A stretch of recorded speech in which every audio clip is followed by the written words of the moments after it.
This is Rick, host of Yachting USA, produced by Yachting International Radio.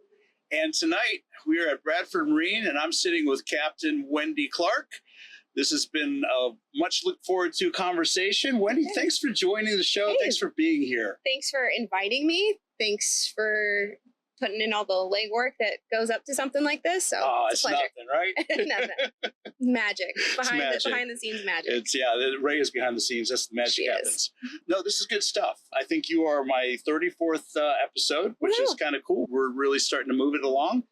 And, you know, there's a lot of reasons why I'm glad we're sitting here in the South Florida summer evening. It's a little warm. We're on the heart. The air conditioning is turned off, so we're on deck at Bradford Marine. Wonderful facility. Bradford's got a lot of infrastructure investment going on. Lovely shipyard, lovely group of people that are running the shipyard. So it's serendipity in a way that we happen to be here. Yeah. You're here for some service work on. Tell me about the boat real quick before we get into. We are on our 88-foot Sunseeker. Her name is Splashed Out, red hull. She came to us about 2.5 years ago. So she's been under our TLC since then. Just standard out of water maintenance. Stuff that has to happen. Stuff that has to happen, but you need it out of the water to get there. So I get it. Standard. Good. Yeah. Well, you're in a good place. Yeah. This is my second time with Bradford. Okay. Came to them as orphans of the Rossioli buyout. So originally we were patrons of Rossioli. Right on. And so when the gentle takeover happened, we were absorbed, and great experience with them. You mentioned to me earlier you came because of the people. Yes, I did come because of the people. The project manager that I absolutely adore, shout out to Dan Kingston. He's a staple in the industry and here at these yards. He came to Bradford from Rossioli, and honestly, he's why I stayed coming down here. I love it. Well, and hopefully the experience you're having here is going to resonate and bring you back in the future again. Yeah, it's about relationships. It is. It's about the people, and you know, you can build the best infrastructure you want, but if you don't have the right people in place, it doesn't matter. Correct. So yes. Yeah, good stuff. But really, I want to talk about you a little bit here, Wendy, because you have an interesting story. Southern California girl. I am. When we were talking at dinner earlier, you didn't really see this coming initially. I didn't. Being no. captain of a charter vessel and being in this industry the way you are. So love to hear a little bit more about what it was like growing up in Southern California. You went down a path, went to school, and had ambition to go a completely different direction for a while. I did. My maritime career has been a series of delightful accidents. So I had originally planned on being an academic for most of my life. And I took classes at community college. I kind of fell into their level 1 mariner certification at Orange Coast College. It's in Southern California, and kind of just continued to have happy accidents. I graduated from their program with a certification that kind of just let you know kind of the basics about how to tell your ass from your elbow. That's important. Yeah, and how not to die on deck. And that was kind of really important. The basics there. Right. And happened to be talking to an instructor at about the time I was looking to move into a deckhand position. He had a contact with an owner that was looking for crew, and went to the interview, ended up working on that vessel for about 6.5 years while I continued my academic career. You were going to be a weather girl. I was not. Sorry, I couldn't help it. That is the big question, though, when I talk about how I was really interested in meteorology and weather science and climate science and all that.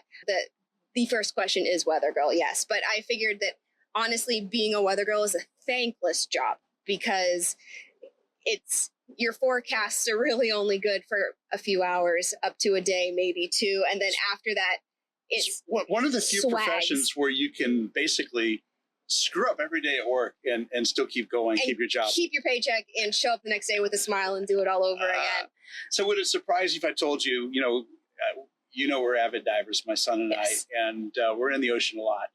And this summer we were in the Bahamas for a couple weeks. So we do a lot of diving off the coast here. And I was checking my computer and checking temperatures, and surface temperature right offshore in the last few weeks is running about 85, 86 degrees. It's warm. And when we dropped down to about 70 feet of water, it was 84 degrees. Ooh. Oh, yeah. So that's a pretty significant water column with a lot of energy in it. That's a lot. Yeah. Yeah.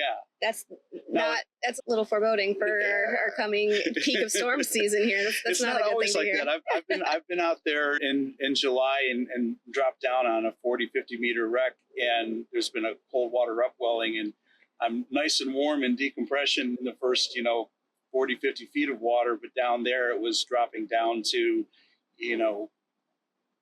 55, 60 degrees. Yeah. So, and you're not normally wearing a dry suit in the summertime. So, No. you kind of have to suck that one up a little Not bit. out here. No, but weather. So that's a real thing. And you were going down that path. It's a real thing. Yeah. And I had PhD plans and goals, got accepted to UCLA as a PhD student. Awesome. And about a year into the program, realized that my passion for science in the field and that kind of data gathering and kind of being immersed in the environment where you're getting that data from so that you have a better chance of recognizing patterns or seeing changes and that kind of stuff that you don't necessarily just get from raw data. And unfortunately, the field that I had a passion for had shifted from the field work to computer modeling. And I learned very quickly that Ones and zeros. am a terrible coder, absolutely terrible at it, and didn't have a passion for it. Okay. And if you're going to have a PhD in something this big, you need to have a passion for it. And I was lacking that. So about a year into the program, I kind of had to come to terms with that, realize that it was time for a change, and sat down with my advisor and my mentor, and we saw that I could just basically sign a piece of paper and leave with my master's. So, bravo. So that's what I did. Yeah, it was a lot of work. I didn't want to be that, 6, 8, 10-year PhD plan student. So I really buckled down in that first year. And so I completed a master's in a year. That's strong. Which honestly surprised myself too. I did not expect that at all. I guess your so advisors were a little surprised too. They were. Everybody was like, oh yeah, just sign this paper. I guess you're good. See you never. See you never.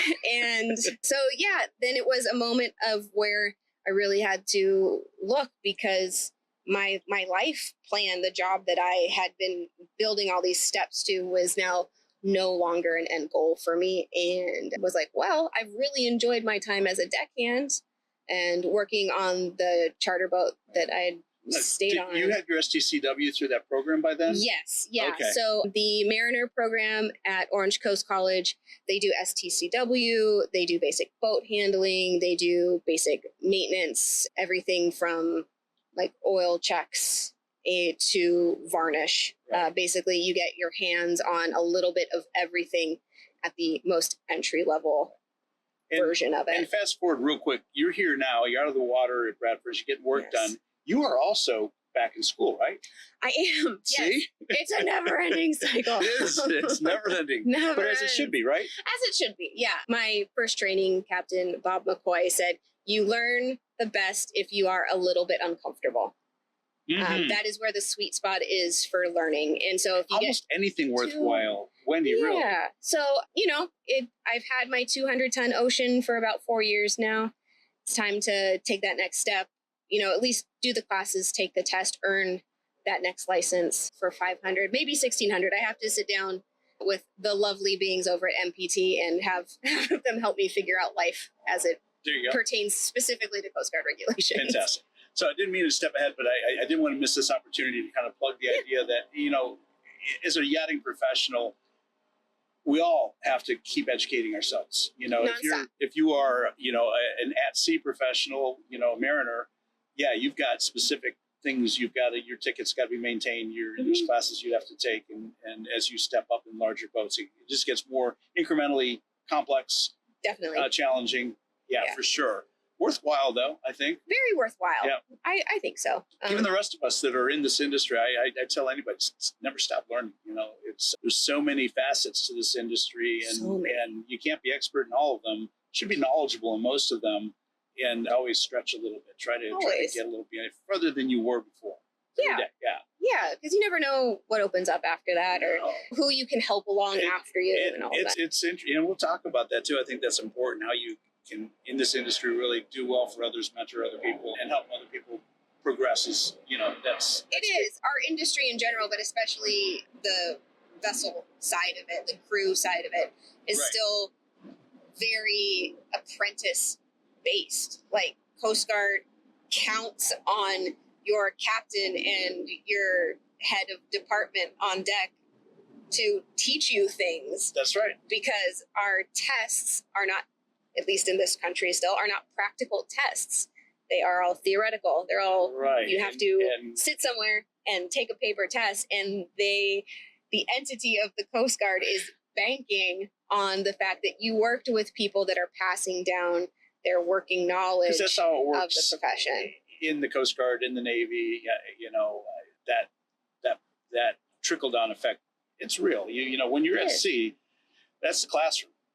Yeah. That's a real classroom. It's so multidimensional, so many things going on.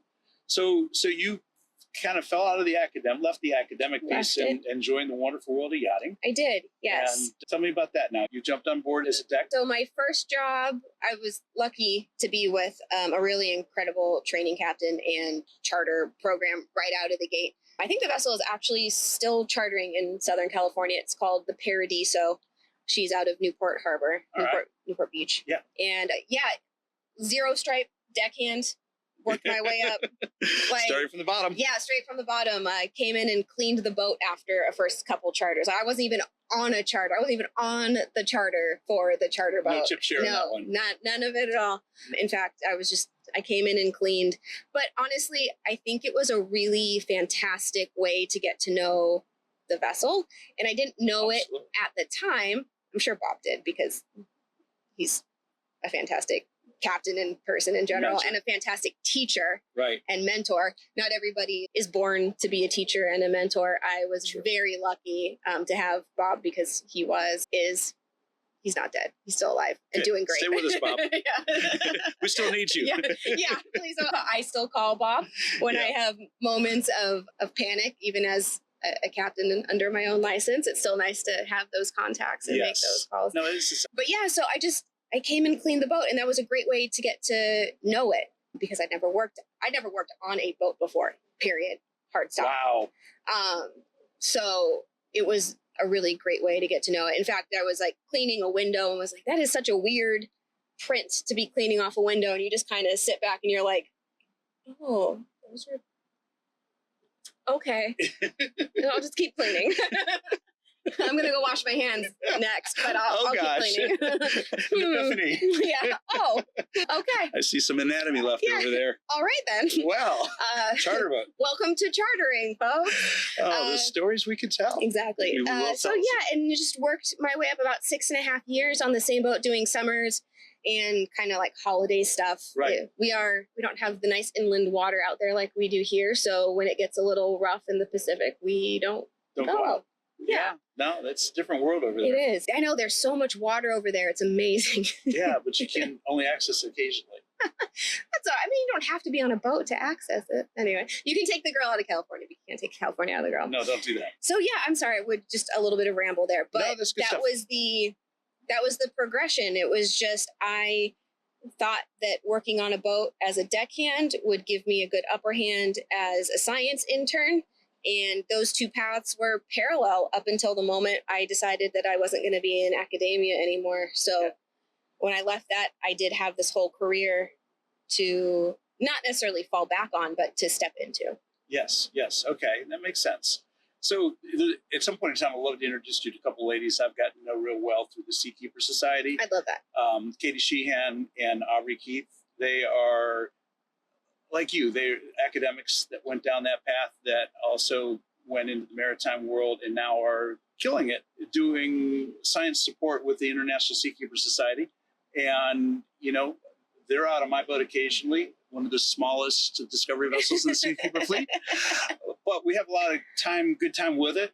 And we do citizen science work. And, nice. It's one of the ways I'd like to give back a little bit with my resources is to provide the infrastructure, the opportunity to get on the water. Some of these professors and grad students don't have that easily, or it's expensive. So, when it you is can expensive. do something to help out, it's good. But those girls have really done something pretty cool, and I think you and them would probably hit it off real well. Science nerds. Yeah, there you go.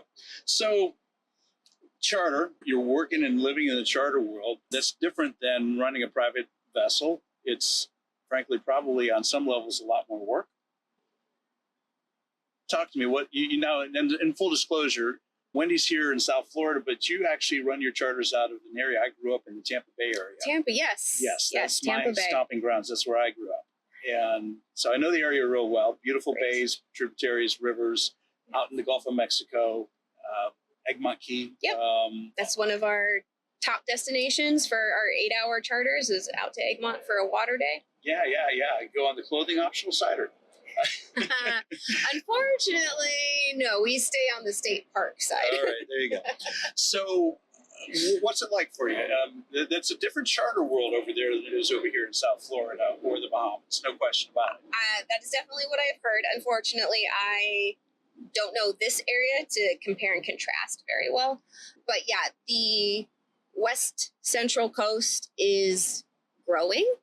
I think that some of our smaller marinas, the areas that are a little more nature focused, are drawing a new breed of yacht charter to the area. Almost like eco charter in some ways? A little bit, but we still have the luxury platform for it. So it's the people that like the idea of luxury, but don't necessarily need the show off version of it. They like to have the service, they like to have the space, they like the attentive crew, but they don't need to be med-moored against see and be seen kind 30 of thing. other vessels. Right, yeah. They like the fact that when they decide to go to bed at night, they're not fighting the parties that are going on either side. If they have kids, they don't have to worry about the parties that are going on either side. That kind of stuff. Sometimes it's not just below deck, is it? No, for our company, it's all above deck, and the crew just sits there and goes, yes. Good. But yeah, no, so it's the marinas that we go to are smaller. Yeah. So when we are there, you do have the feeling that you are the biggest yacht. You are the biggest boat in that marina. Right, kind of stand out a little bit. Yeah, so you can still get that status. Sure. That's stated real. Without having to elbow your way on and off the boat in the marina. But you were mentioning something which I'm very aware of, but a lot of people aren't. That these are absolutely not 9 to 5 days. These are, when you're on charter, you're putting in 16, 18-hour days and getting right back up the next day to do it again for maybe 2-3 weeks. Depends on the charter, depends on the circumstances, but it goes. Yeah, that is one of the ways that currently West Central Florida is a little different, is that we don't have these long charters like you guys do out here. Still in the bay, the bread and butter is still really the day cruises, the 4 hours with water time in the bay, the 8 hours where we can get water time out at Egmont Key. Maybe there's an overnight or two, but we tend to marina hop. Like we'll go down the ICW, spend a night at Sarasota, keep going, spend a night down in Venice or Boca Grande, someplace where you can then explore. We're large vessels for our area, but in the scheme of large boats, we're really not that big. So we don't sit well on anchor. Sure. We don't. You're better off tied to the dock. Yeah, we don't go long distances quickly or steadily. We still bob around like a cork if the Gulf is being a little snotty. Right. So in order to curate the best experience for our clients, we tend to stay intercoastal. You get to see things instead of just, the person that you decided to get on the boat with and you just twiddle your thumbs and stare at each other. Is it over yet? Are we there yet? Are we there yet? So it's a very different experience than what down here in South Florida offers. Gotcha. Yeah. Okay. Yeah. I'm pretty familiar with the charter experiences here in the Bahamas, Caribbean, and all that. And those are definitely, 1 or multiple week outings. And definitely. Yeah. Because it takes you that long to get to the destination. Like the idea of those charters is to, be out in the middle of nowhere on anchor, and just the time it would take for us to leave our dock in downtown Tampa and even try to replicate that. Right. You spend so much time just trapped on the boat. It's a nice boat, and it might even be with people you like, but even Let's people. hope so. I know, right? But even that experience then you're just in a moving living room instead of experiencing being the on a yacht. And being on the ocean and around Exactly. Outside what we all like to be part of when we're away from the dock. Exactly. So you have this boat, but there's 3 boats in your program, right? 2.5. 2.5, okay. So we have this 88-footer. We also have an 83-footer, also Sunseeker, Manhattan. She's called Vanguard. Okay. She was actually the first vessel to kind of start this She's the Vanguard chaos. Of the fleet. Yes, she is. So I started working on her in 2020. Okay. And then a year and a bit later, we got the 88-footer. And then a year and a bit later, we got a 55-foot marquee. Carver marquee. Carver. Yes, Carver. Yeah. And that one is going through all of the hoops and iterations that will get her as an inspected vessel, because she's too small to run as a UPV 12 pack, which is what we run the 2 big boats on. Right. And our area is flooded with that size range So I know it. of of bareboat charters. So in order to kind of set ourselves apart and still have a vessel of that size was the inspected route. That makes sense. So that has been trial and tribulation, and also one of the reasons why I bring the big boats down here for yard periods is just our yard situation is really hit or miss on the West Coast, and it comes down to people. Yeah. Really, like you can have a great facility and a great yard manager and things go smoothly, but as soon as one of those things falls out of sync, it's and if we just look around this yard, and this yard replicates itself down the river, this size vessel is very predominant here. So there's a lot of legacy knowledge and capabilities for servicing and refitting and providing infrastructure for these boats here. Yeah, the vendor pool is here. Yep. Like where we are, there's maybe 1 or 2 vendors, and there's definitely, and if there are 2, there's definitely one that does a better job than the other, and so to get the support to work on something this size it's just not there. It just makes more sense for us to bring. I would love to see that change. I don't have the money to make that change. I would be somebody's biggest cheerleader. Well, who knows? So you never know. There's so many people that are watching this podcast because we're about the business of yachting. There might be somebody out there listening to you right now going, there's an opportunity. There is attention to that. There is a solid opportunity, a bigger travel lift, anything like. I have to bring the 88-footer here. Right. The 83-footer can get lifted at 2 local places, but in order to get to them, the channel's really shallow.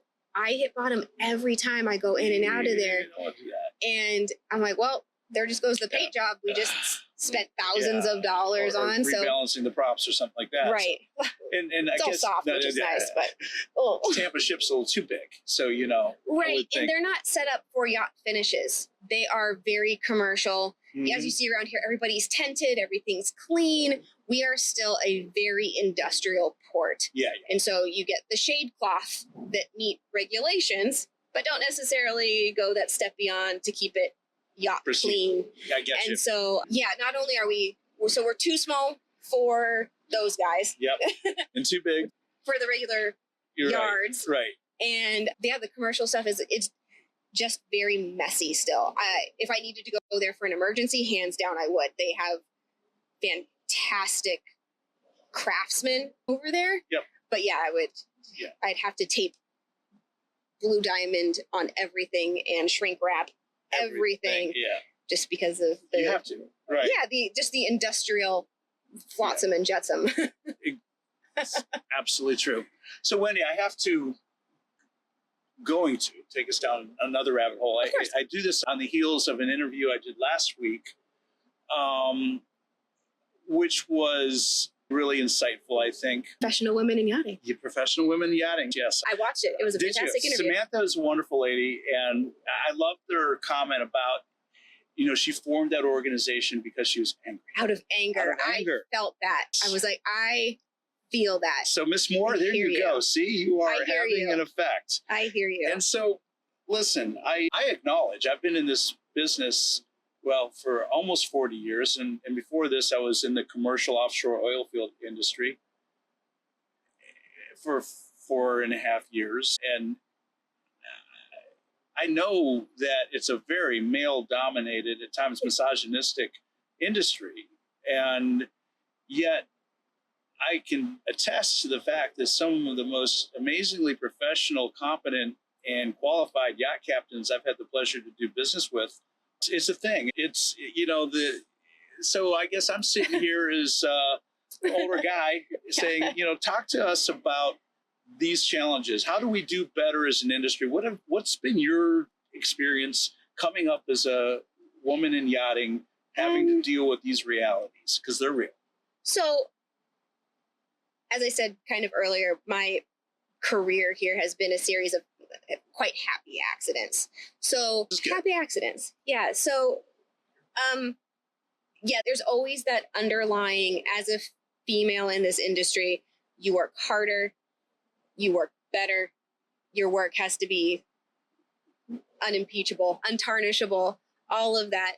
And you have to put in all of that work just to stand shoulder to shoulder with some 17-year-old kid who's just been driving a center console and going fishing with his dad since he was 5 and doesn't have the same knowledge base, doesn't have the same experience, just steps in on deck next to you, and the captain is just like, well, you're obviously equals. And you're like, no. No.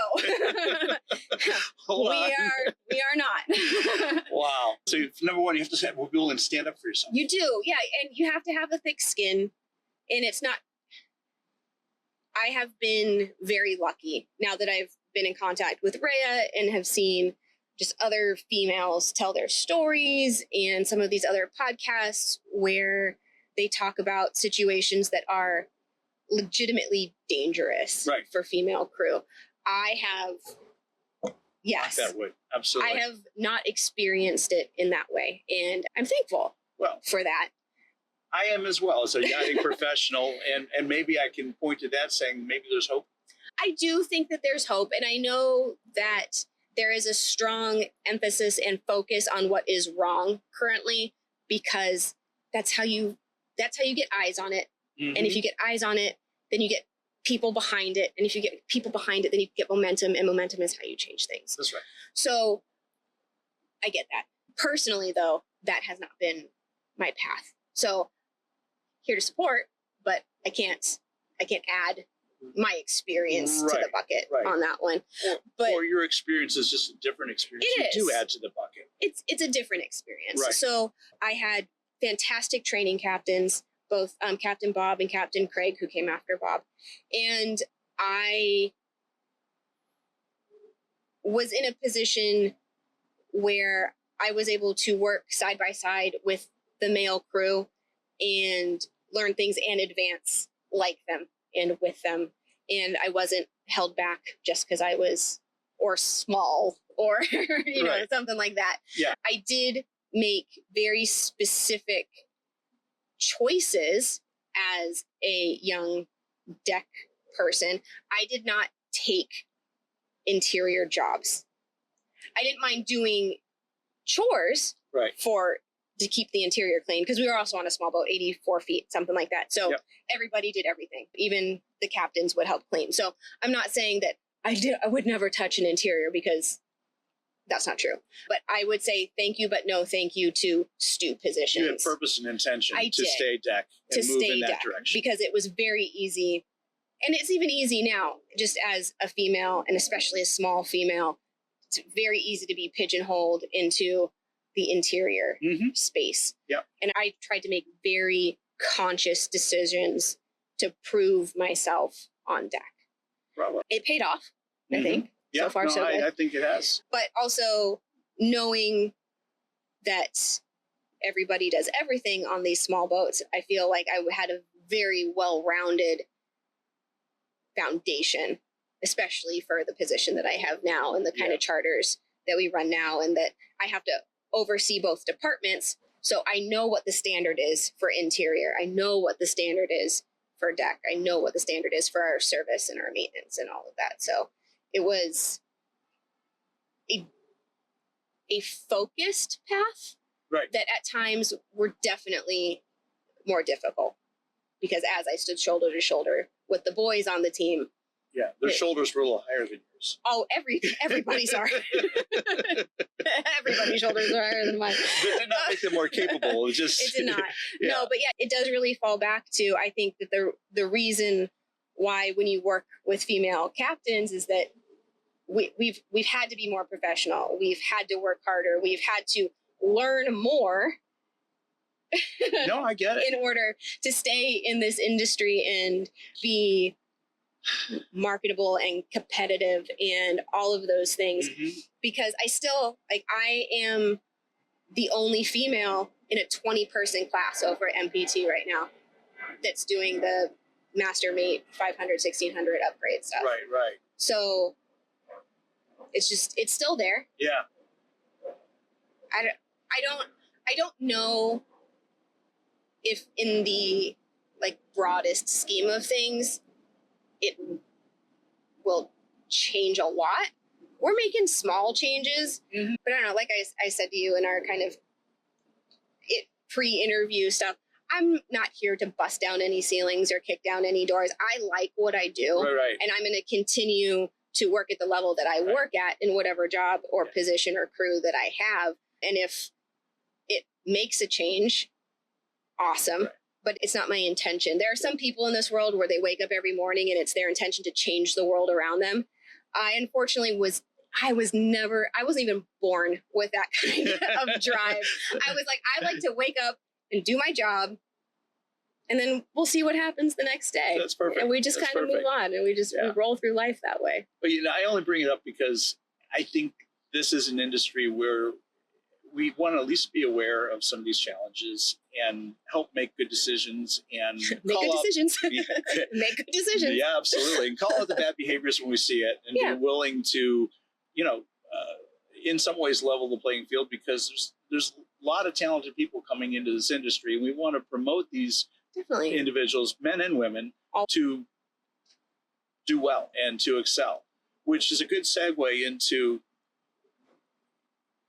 if you're talking to what we call greenies in this industry, what would your message be?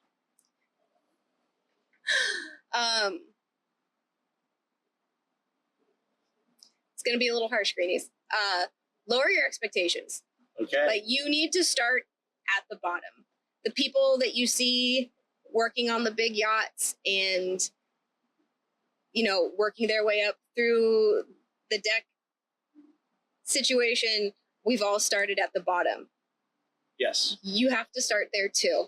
And I understand that Bravo makes everything look shiny and green and exciting.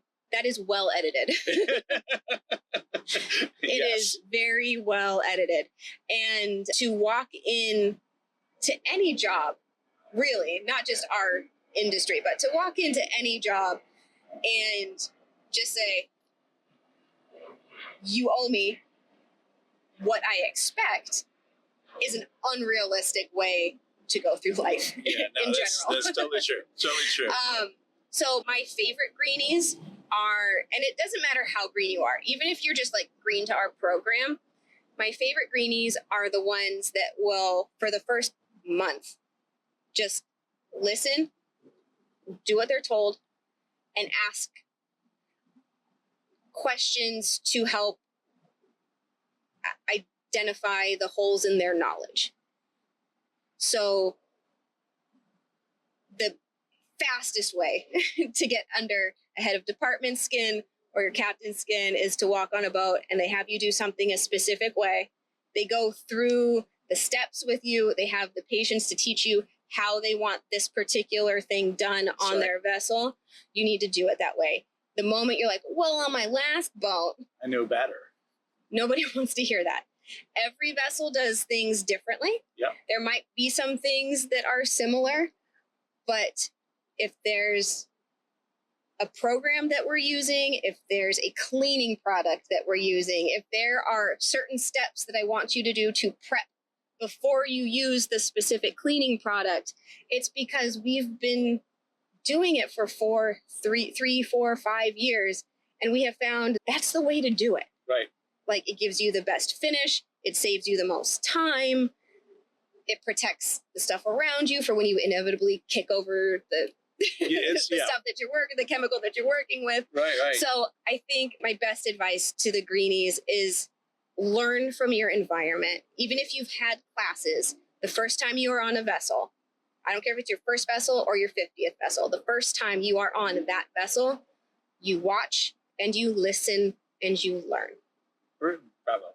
Absolutely. Been a few interesting conversations lately.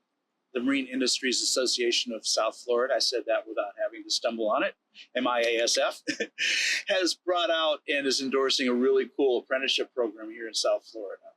In my tenure in this industry, I've watched how apprenticeship programs have worked in Europe remarkably well, in Asia remarkably well, and I've always lamented that there really weren't good apprenticeship programs here. Mm-mm. This is coming from a guy that, had a very successful manufacturing company for 35 years, hiring lots and lots of talented craftsmen to do the work, and realizing that there were no good programs to prep the young people coming out of high school and in their first levels of adulting, so to speak.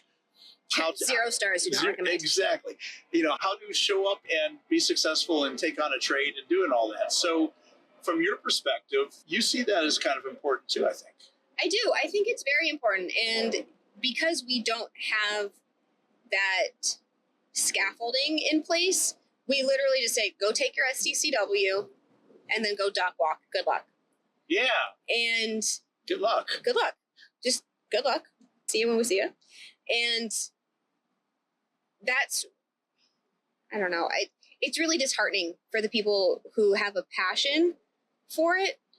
Right. It does tend to weed out the weak, which unfortunately, with as shiny and pretty as this industry is from the outside, in order to make it look smooth and shiny and fingerprint free, there's a lot of work and man hours and dedication that goes into everything behind the scenes. No question. And so in that respect, kind of weeding out the weak kind of quickly, I think is a benefit. But unfortunately, it doesn't stop there. It is quite the barrier to entry for our industry. And I think that is what's keeping us from growing and getting the talent that we need, and feeling like as a captain, feeling like you want to put the energy into these people because they're going to stay and they're going to make something of themselves and they're going to go places. And when you just have greenie after greenie and you've taught the same 4 steps to 15 different people because they're just rotating on and off your boat, that takes the wind out of our sails at the same time. And just because you just get so tired, it's like we have our jobs to do first and foremost. And although part of that is mentoring, we take, like, whenever I have a new crew member on board, not only am I doing my 40 hours a week, I'm now taking daytime out of my life to make sure that this person gets the safety training that they need and just the general training. So not only do I still have to do my work, but I've got those 8 hours or 4 to 8 hours a day of training a new person, which luckily I get to share with my staff captain, Christian, who's a fantastic mentor and a good trainer. And he's kids going places for sure. He's very talented and he cares, which is fantastic. And so luckily I've been able to share some of that duty with him, but until he felt confident enough to step into that mentor role, I did 40 hours a week with my newbie and still had to figure out where to jam my 50, 60 hours a week to make sure that I didn't drop the ball on stuff that I was doing. A So lot of responsibility there. it is a lot. And I think that's why we need to figure out how to knock that barrier down a little bit, because bringing that talent in is a better positive feedback loop for the mentors as well. That too, absolutely. And I'm thrilled to see it happening. I'd love to be able to call out more businesses that are directly, proactively involved, because I know there are. I'm aware, because of a relationship I have with one in particular, D'Angelo Marine Exhaust. They have spent a lot of time and energy this past summer with their apprenticeship programs, bringing in students from schools and giving them tours of the facility to kind of set the hook. Let these kids see what they're doing and see that there's a career path, that's not academic, getting your master's degree in some obscure discipline, but those many students that are not taking that career path, that's not the direction to go in their life. Yeah, and I think that's kind of been an argument in our probably country in general. Yes. It was that really strong focus on college and higher education to the detriment of other tradesmen. Yeah. And so there's so much knowledge that's just going to be disappearing as people retire. That's what's happening. And we don't have those apprenticeships like you were saying. I've been watching that happen. I've been watching people that I hired 20, 30 years ago that after 25 plus years are leaving my previous company, which is amazing to think you retain employees that long. But, there's not a big labor pool coming in behind that to fill back that in. Yeah, I speak for a living. Go figure that. But no, so I applaud this apprenticeship program. I hope it expands throughout the industry and throughout the country. It's what we need. And, it is. If more of us have this voice to say, make it happen, let's support it, let's help it happen, it's a win for everybody. It's an investment in our future for sure. I would think, I definitely agree with that. Yeah. Sure. So Wendy, you're moving in some cool directions. I'm excited to see it. What's next for you? Any thoughts about what you might want to be doing in the future besides making this Sunburst Yacht Charters massively successful on the West Coast? I hope so. I've poured blood, sweat, and tears in literally all three. Yeah. Yeah. No, don't currently have any busted knuckles, but yes. Yeah, our industry is so fluid. So to have been with a program for as long as I have is a rarity. Yeah. It's also a bit of a blessing. I've had a chance to learn a lot. I've worked my way up from just a boat captain to a captain that is mentoring another staff captain to a director of marine operations who oversees anything that has to do with boats or water or people. Yeah. And so my progression has been fulfilling. I never know where this industry is going to take me next because, like I said, it's just been a string of happy accidents, including my position here. Happy accidents, accidental success. Exactly. However you want to look at that, right? Yeah, because I started with this program in the middle of the pandemic. Yeah, go figure. So changes. Yeah. So I don't know what is next. My life is very intertwined with this program right now, but it is the yachting industry, and the owners could wake up tomorrow and decide that this is no longer something. Yeah, it's no longer fun. Right. And then your job evaporates. Yeah, so it's a reality check. And that's, it is. It is. And it is part of it. Another reason why you're working towards your 500 or 1,600 ton ticket. Yeah, definitely. That opens a lot of doors for you. And always moving on, always moving up. Yeah. And, I think people are going to watch this show will see a remarkable young lady who has got a pretty good head on her shoulders. Thank you. That's figured it out. And that's what I like about this conversation. I really think you figured it out pretty well. And I think you bring something real to the table. It's just made this an absolute delight. Thank you. Yeah, well, thank you. Can't thank you enough for joining the show and part of the conversation. And I hope that you're going to inspire some people to go, wow, look what Wendy did. I think I want to do something like that. Well, I am always available for emails and text chats and things like that. There's a handful of people that have contacted me through LinkedIn. I have a friend who used to run a maritime school, so some of his students contact me. So I'm doing what I can. My focus is always the crew that's in front of me and making sure that they get their attention and their training and all of that. But well, if anybody wants to reach out to Wendy, they can also go through Yachting International Radio. Yep. We can get you guys in touch. But until we have the luxury and the privilege of sitting together again and enjoying another conversation, Wendy, I just have to thank you for joining Yachting USA. It's people like you that are making us wildly successful, and I'm very grateful. Well, thank you for having me. It's nice to be part of the Yachting International Radio family. So you are. I appreciate it. Darling, thanks so much. Thank you. We will see you again. And until the next time, I'm out of here.